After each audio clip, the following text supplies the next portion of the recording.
report. So in fact it's actually going to increase the administrative burden on many of the small councils, and it's going to make the large councils rewrite what they're already doing, and a number of them actually came along and showed us the reports that they already give. The Waikato area, for example, has a report that it puts out that is very easy to read. It's already doing what this piece of legislation is asking for. This piece of legislation, Mr. Speaker, is unnecessary. It is taking out the local out of local government, and it's making sure that the government is in fact standardising, pushing from the top down, making the local governments, who are already representative of their local populations, more subject to central control. And that goes, Mr. Speaker, for core services. This bill stipulates the core services in this bill. In fact, many of the local bodies that came before us actually said, this is actually not appropriate to us.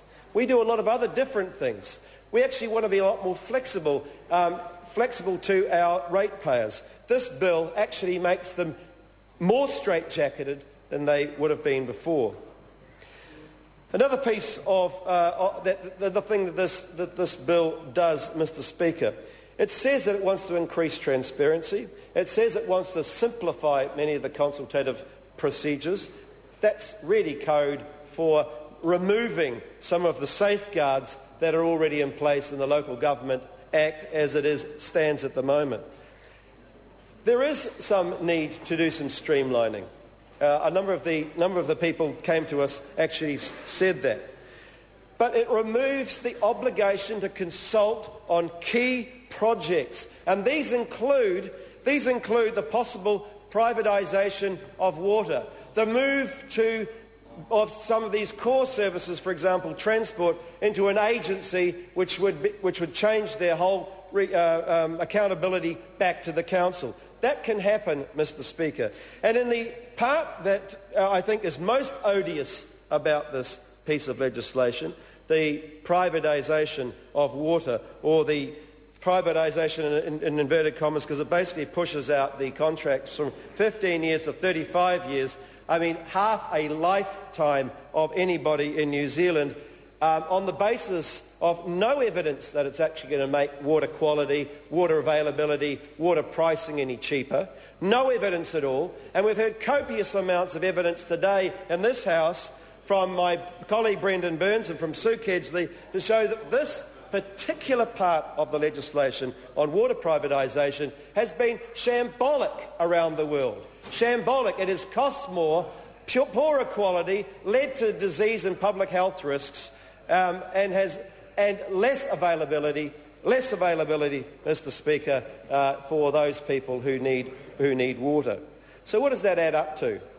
We take away the consultation, the requirement for consultation on these key projects such as water and water quality, and we up the ability from 15 to 35 years for the contracts to be put in place, and we have a recipe for non-transparent, non-consultative, non-accountable privatisation of core assets that people out there are demanding and needing.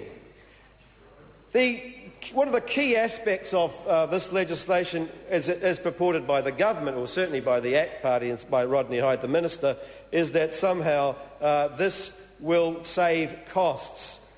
But the really interesting thing about costs is if you actually look at these costs and the way that rates have, in theory, been going up over time, they've actually been staying pretty much level with GDP. As GDP has gone up, so the expenditure on local government has also kept track at about 3% of GDP.